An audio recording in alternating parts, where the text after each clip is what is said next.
Hello sweethearts, welcome to the day edit. So இப்போ வந்துட்டு இத ட்ரெண்டிங்கா வீடியோ போயிட்டு இருக்குது. நிறைய பேர் என்கிட்ட கேட்டிட்டீங்க எப்படி போடுறதுன்னு. ஆல்ரெடி வந்துட்டு ஒரு சில வீடியோஸ் போட்டுருப்பாங்க. அலைட் மோஷன்ல எப்படி பண்றதுன்னு நீங்க எப்பவும் போல இன்ஷாட்ல தான் பண்ண சொல்லி கேட்பீங்க. அதனால தான் இந்த வீடியோ போட லேட் ஆயிடுச்சு. So first Pinterest app open பண்ணிவிட்டு நான் வந்துட்டு தளபதி ஃபோட்டோஸ் வந்து நான் செலக்ட் பண்ணிக்கிறேன். உங்களுக்கு எந்த ஃபோட்டோஸ் வேணுமோ அவங்க ஃபோட்டோஸ் நீங்கள் வந்து நேம் கொடுத்து நீங்கள் வந்து டவுன்லோட் பண்ணிக்கோங்க. ஸோ அந்த ஃபோட்டோஸ் செலக்ட் பண்ணி அந்த 3 டாட்ஸ் கொடுத்தீங்கன்னா டவுன்லோட் இமேஜ்னு இருக்கும், டவுன்லோட் ஆயிரும். ஸோ இந்த மாதிரி வந்துட்டு இந்த வீடியோக்கு வந்து 30 இமேஜஸ் தேவைப்படும். இது பார்த்திங்கன்னா ஒரிஜினலாக வந்துட்டு டிக்டாக்கோட ஃபில்டர் அது. ஸோ நம்ம வந்துட்டு டிக்டாக்கில் பண்ண முடியாதுங்காட்டி மற்றவங்க வந்துட்டு அலைட் மோஷனில் எடிட் பண்ணி போட்டாங்க. நான் வந்து இன்ஷாட்டில் எப்படி பண்ணுறதுன்னு சொல்கிறேன். என்னோடய வீடியோவில் பார்த்தீங்கன்னா 30 இமேஜஸ் போட்டிருக்க மாட்டேன், ரொம்ப டைம் ஆனங்காட்டி கொஞ்சம் குறைச்சிருப்பேன். ஸோ இப்போ ஃபஸ்ட்டு வந்து பிக்சாட் ஆப் வந்து இப்போ ஓப்பன் பண்ணிக்கோங்க. ஓப்பன் பண்ணிவிட்டு அந்த ப்ளஸ் ஐக்கான் கொடுத்துட்டு எடிட் ஃபோட்டோ போயிட்டு எந்த ஃபோட்டோஸ் நம்ம வந்து டவுன்லோட் பண்ணமோ அந்த ஃபோட்டோஸ் வந்து செலக்ட் பண்ணிக்கோங்க. செலக்ட் பண்ணிவிட்டு நீங்கள் வந்துட்டு கீழே மூவ் பண்ணிட்டு வந்தீங்கன்னா ஃபிட்டுன்னு ஒரு ஆப்ஷன் இருக்கும். ஸோ அதை செலக்ட் பண்ணிக்கோங்க. அதில் ரேஷியோன்னு இருக்கும், அதை செலக்ட் பண்ணிவிட்டு மூவ் பண்ணிட்டு வந்தீங்கன்னா ஸ்டோரின்னு இருக்கும், அதை செலக்ட் பண்ணிக்கோங்க. உங்களுக்கு கரெக்டாக இருந்தால் கொடுத்துருங்க, இல்லைன்னா ஃபிட்டை கரெக்டாக அது வந்து 9:16 ரேஷியோ தான், அதுக்கேற்ற மாதிரி கொடுத்துக்கோங்க. நெக்ஸ்ட்டு எஃபெக்ட்ஸ்ன்னு இருக்கும். ஸோ அதை செலக்ட் பண்ணிட்டு எஃப்எக்ஸ்ன்னு இருக்குது பாருங்கள், அதில் நாய்ஸ்ன்னு இருக்கும். ஸோ அதை மாதிரி செலக்ட் பண்ணிங்கன்னா உங்களுக்கு இந்த செட்டிங் ஷோ ஆகும். நீங்கள் வந்து அந்த நாய்ஸை வந்து 45லேருந்து 55 ரேஞ்சுக்குள்ளே உங்கள் ஃபோட்டோக்கு ஏற்ற மாதிரி செட் பண்ணிங்கன்னா உங்களுக்கு வந்து அந்த வீடியோவில் இருக்க மாதிரி நாய்ஸ் எஃபெக்ட் வந்து கிடைக்கும். நீங்கள் கேட்குறது புரியுது, பிக்சாட் ஆப்பே தான் யூஸ் பண்ணுமா, நாங்கள் இன்ஷாட்டெல்லாம் யூஸ் பண்ணக்கூடாதா, அதில் வராதான்னு நீங்கள் கேட்கலாம். அது வராது. நான் வந்துட்டு அது உங்களுக்கு எப்படின்னு நான் காட்டிடுறேன். ஸோ இப்போ வந்துட்டு இதை செலக்ட் பண்ணிட்டு சேவ் பிக்சர் ஆன் யோர் டிவைஸ்னு கொடுத்துக்கோங்க. இதுக்கு வந்துட்டு உங்களுக்கு ப்ரோ வெர்ஷன்லாம் தேவை இருக்காது, நார்மல் பிக்சாட்டே போதும். ஸோ இப்போ வந்து டன் கொடுத்துட்டு இப்போ வந்து நான் இன்ஷாட்லேயே பண்ணி காட்டுறேன் பாருங்கள். இப்போ ஃபோட்டோ, ஏன்னா இது வந்து வீடியோ எடிட்டிங் ஆப் தான், ஃபோட்டோ எடிட்டர் இல்லை, அதனால் உங்களுக்கு அவ்வளோ ஆப்ஷன்ஸ் இல்லை. இப்போ பாருங்கள், நான் ஃபோட்டோ செலக்ட் பண்ணிவிட்டு 9:16 ரேஷியோவில் வச்சுட்டேன். இதில் அட்ஜஸ்ட் போனீங்கன்னா லாஸ்ட்டுக்கு வந்தீங்கன்னா கிரெயின்னு இருக்கும். ஸோ அதை செலக்ட் பண்ணி ஃபுல்லாக வச்சாலும் உங்களுக்கு அந்த ஃபுல் கிரெயின் வராது, அதனால தான் சொல்கிறேன். இதில் வீடியோ பார்த்தீங்கன்னா ஓல்டு கிரெயின் என்னமோ இருக்குன்னு நினைக்கிறேன். பட் அதை பார்த்தீங்கன்னா உங்களுக்கு வந்துட்டு வீடியோ மாதிரி மூவ் ஆகிட்டே இருக்கும். அதுவும் இந்த வீடியோக்கு வந்து செட் ஆகாது, அதனால தான் நான் வந்துட்டு பிக்சாட் ஆப் யூஸ் பண்ண சொல்கிறேன். ஸோ நீங்கள் வந்துட்டு என்னால் அதெல்லாம் முடியாது அப்படின்னு நினச்சிங்கன்னா நீங்கள் வந்துட்டு எடிட் பண்ணுறதே கஷ்டம்தான். நீங்கள் வந்து ஒரே ஆப் மட்டும் வச்செல்லாம் எடிட் பண்ண முடியாது. எடிட்டிங்கில் இன்ட்ரெஸ்ட் இருக்குன்னா நீங்கள் எல்லாமே கற்றுக்கிட்டு தான் ஆகணும். ஸோ இப்போ வந்துட்டு நான் வந்து இந்த ஃபோட்டோஸ் எல்லாம் இப்போ வந்து நான் சேவ் பண்ணிவிட்டு எல்லா ஃபோட்டோவுமே அதே மாதிரி நாய்ஸ் கொடுத்து எல்லாமே இது பண்ணிட்டேன். ஸோ இப்போ வந்து ஃபர்ஸ்ட் ஒரு இமேஜ் செலக்ட் பண்ணிக்கோங்க. அதை செலக்ட் பண்ணிட்டு 9:16 ரேஷியோ வச்சுட்டு கரெக்டாக அட்ஜஸ்ட் பண்ணிக்கோங்க. உங்களுக்கு எந்த இது வேணுமோ செலக்ட் பண்ணிக்கோங்க. நெக்ஸ்ட்டு ஆடியோ நான் எக்ஸ்ட்ராக்ட் பண்ணிக்கிறேன். எக்ஸ்ட்ராக்ட் பண்ணிவிட்டு நான் வந்து ஆல்ரெடி அதில் இருக்கிறதே யூஸ் பண்ணிக்கிறேன். நெக்ஸ்ட்டு இதுக்கு வந்து ஒரு ஃபாண்ட்டு தேவைப்படும். ஃபாண்ட் வந்துட்டு வோகுன்னு இருக்கும், நான் வந்து டிஸ்கிரிப்ஷனில் லிங்க் கொடுத்துட்றேன். ஸோ டியூரேஷன் வந்து இந்த வீடியோ வந்து நான் 13.5 செகண்ட்ஸ் வந்திருக்கும் இந்த சாங்குக்கு. ஸோ இது வந்துட்டு காமனாக போயிட்டுருக்க சாங் எண்டிங்கில் இந்த வீடியோக்கு இந்த சாங் தான் போயிட்டுருக்கு. இது இல்லாமல் உங்களுக்கு எவ்வளோ வேணுமாலும் கொடுத்துக்கோங்க. 13.5 செகண்ட்ஸ் தான் டைமிங். ஸோ இப்போ பாருங்கள், நான் மேலே வந்து தளபதின்னு சும்மா நார்மல் எந்த ஃபாண்ட் வேணாலும் யூஸ் பண்ணிக்கோங்க. சின்னதாக சிம்பிளாக இருக்க மாதிரி கொடுத்துக்கோங்க.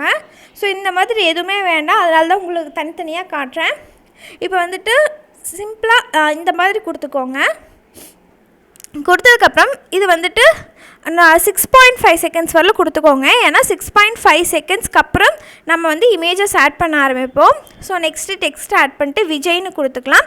ஸோ எல்லா கேப்ஸு. ஸோ இதுக்கு வந்துட்டு நீங்கள் வந்து நான் கொடுக்குற ஃபாண்ட் யூஸ் பண்ணிக்கோங்க. கொடுத்துட்டு கலர் போயிட்டு கலர் வந்துட்டு எல்லோ கலர் கொடுத்துக்கோங்க, அவ்வளோதான். ஸோ நீங்கள் வந்துட்டு ஐஃபோன் வச்சுருந்தீங்கன்னா நீங்கள் அந்த மேலே எல்லோரும் கொடுக்குற மாதிரி ஒயிட் ஹார்ட் கூட கொடுத்துக்கோங்க. என்கிட்ட அது இல்லை, ஸோ நான் வந்துட்டு இருக்கிறத மட்டும் கொடுத்துக்கிறேன். இல்லைன்னா நீங்கள் வேறு ஒரு ஆப்ஷன் இருக்குது, அதில் வந்து காப்பி பண்ணி கூட கொடுத்துக்கலாம், அது ஒரு பிரச்சனையும் இல்லை. ஸோ நான் இந்த மாதிரி கொடுத்ததுக்கப்புறம் ஸோ இந்த இடத்துல எங்கே முடியுதோ நம்ம அங்கேருந்து இமேஜஸ் ஆட் பண்ண போகிறோம். இப்போ பார்த்துக்கோங்க, தெரியுதா? ஸோ நெக்ஸ்ட் வந்துட்டு ஸ்டிக்கர்ஸ் தான் போய்க்க போகிறோம். ஸ்டிக்கர்ஸில் போய் தான் நம்ம இமேஜஸ் வந்து ஆட் பண்ணுவோம். நீங்கள் வந்து 30 இமேஜஸ் வச்சுக்கோங்க. நான் வந்து 30க்கு கம்மியாக தான் இருக்கும். பார்த்தீங்கன்னா உங்களுக்கு ப்ரிவியூலேயே தெரிஞ்சிருக்கும், கொஞ்சம் ஸ்லோவாகும். ஸோ இப்போ பாருங்கள் ஸ்டிக்கரில் நான் கொடுக்குறது கொடுத்துட்டு ப்ளஸ் ஐக்கான் கொடுத்தீங்கன்னா உங்கள் கேலரி வந்து ஓப்பன் ஆகும். கேலரி ஓப்பன் ஆனதுக்கப்புறம் நீங்கள் வந்துட்டு எடிட் பண்ண ஃபோட்டோஸை சூஸ் பண்ணிக்கோங்க. இப்போ வந்து லைன் பை லைனாக நம்ம ஒவ்வொரு பிளேஸாக நம்ம வந்து சூஸ் பண்ணி வைக்க போகிறோம். ஸோ ஃபோட்டோவை கரெக்டாக மூவ் பண்ணிக்கோங்க, மேலே மூவ் பண்ணிக்கோங்க. அது ஏன்னு சொல்கிறேன். இப்போ இது வீடியோ என்வரில் கொடுத்துட்டு இப்போ கொஞ்சம் தள்ளிட்டு மறுபடியும் அடுத்த ஃபோட்டோ வந்து ஆட் பண்ண போகிறோம். இதே மாதிரி தான் நீங்கள் 30 ஃபோட்டோஸும் ஆட் பண்ண போகிறீங்க. ஸோ இது கொஞ்சம் டைம் இழுக்கிற மாதிரி இருக்கும், போரிங்காக இருக்கும். ஆனால் எடிட்டிங் இந்த கடைசியில் ப்ரிவ்யூ பார்த்திங்கன்னா உங்களுக்கே ரொம்ப பிடிக்கும். அதனால தான் சொல்கிறேன். நீங்கள் வந்து எல்லோரும் இன்ஷாட்லேயே கேட்குறங்காட்டி தான் போட்டுட்ருக்கேன். இன்ஷாட்லேயே எல்லா எடிட்டிங்கும் பண்ண முடியாத அந்தளவுக்கு இதில் ஃபீச்சர்ஸ் இல்லை. ஸோ நான் வந்துட்டு நீ ரெகுலராக அலைட் மோஷனில் மற்ற ஆப்ஸ்லேயும் நான் போட்டுகிட்டே தான் இருப்பேன். ஸோ நெக்ஸ்ட்டு பார்த்தீங்கன்னா ப்ளஸ் ஐக்கான் கொடுத்து ஸோ இதே மாதிரி தான் நீங்கள் வந்துட்டு லைனாக அடுத்தடுத்த இமேஜஸ் ஆட் பண்ணிகிட்டே இருக்க போகிறீங்க. இப்போ பாருங்க, நான் வந்து லைனாக நிறைய ஆட் பண்ணதுக்கப்புறம் சென்டரில் ஒரு இமேஜ் மறுபடியும் இந்த மாதிரி நீங்கள் வந்துட்டு நீங்கள் அந்த வீடியோஸில் பார்த்துருந்தீங்கன்னாவே தெரிஞ்சிருக்கும், ஆல்டர்னேட் பிளேஸில் தான் இருந்திருக்கும். ஸோ இதுக்கப்புறம் என்ன ஆகும்னா, இப்போ பார்த்தீங்கன்னா இந்த இமேஜஸ் எல்லாம் ஒன்றுக்கு மேலே ஒன்று இருக்கும், ஆனால் மேலே கேப் இருக்கும். ஸோ அதெல்லாம் என்னென்னு நான் சொல்கிறேன். இப்போ வந்து இந்த மாதிரி நீங்கள் மூவ் பண்ணி வைக்கிறீங்கல்ல, வச்சதுக்கப்புறம் பார்த்தீங்கன்னா ஒரு சில ஃபோட்டோஸ்க்கெல்லாம் மேலே கேப் இருக்கும். ஏன்னா ஸ்டிக்கர் டெக்ஸ்ட் இதில் எல்லாம் யூஸ் பண்ணுறப்போ உங்களுக்கு வந்து அந்த ஃபுல் இமேஜ் வந்து உங்களுக்கு ஷோ பண்ணாது இன்ஷாட்டு. நீங்கள் வந்து கீழேயும் மூவ் பண்ணுற மாதிரி இருக்கும். ஸோ ஒரு ஃபோட்டோனா உங்களுக்கு ஈஸியாக மூவ் ஆகும். நம்ம நிறைய ஃபோட்டோ ஆட் பண்ணுறங்காட்டி உங்களுக்கு வந்துட்டு ஃபோட்டோஸ் தான் மூவ் ஆகுமே தவிர உங்களுக்கு இமேஜ் வந்து ஷோ ஆகாது. இப்போ பாருங்கள், இந்த மாதிரி இருக்கா. ஸோ இதை வந்து நீங்கள் வந்து இன்னும் கொஞ்சம் கீழே வர மாதிரி தான் ஒவ்வொரு தடவையும் கொண்டு வரணும். இப்போ வந்து இந்த மாதிரி கொண்டு வந்ததுக்கப்புறம் ஸோ எல்லாம் இங்கே பாருங்கள், இந்த இமேஜஸ் இருக்கா. இப்போ பாருங்கள், மேலே கேப் இருக்கிறது தெரியுதா. ஸோ ஒன்றுக்கு மேலே ஒன்று கொலாஜ் ஆகிருக்க மாதிரி தான் இருக்குது, நீட்டாக இல்லை. ஸோ அது வந்துட்டு நீங்கள் ஒவ்வொரு கரெக்டாக எல்லாமே இமேஜஸ் எல்லாம் ஆட் பண்ணதுக்கப்புறம் நீங்கள் வந்து 4 இமேஜ் வந்துட்டு செலக்ட் பண்ணிவிட்டு நீங்கள் வந்து கரெக்டாக இருக்கா அப்படின்னு பாருங்கள். பார்த்தீங்கன்னா இப்போவும் தெரியுதா. ஸோ இந்த கேப்பை ஸோ இப்போ இந்த மாதிரி இருக்கிறத நீங்கள் ஒவ்வொரு தடவையும் அட்ஜஸ்ட் பண்ணிட்டு இது பண்ணிக்கோங்க. இதெல்லாம் நீங்கள் கடைசியாக பண்ணுறப்போ உங்களுக்கு இன்னும் கொஞ்சம் ஈஸியாக இருக்கும்.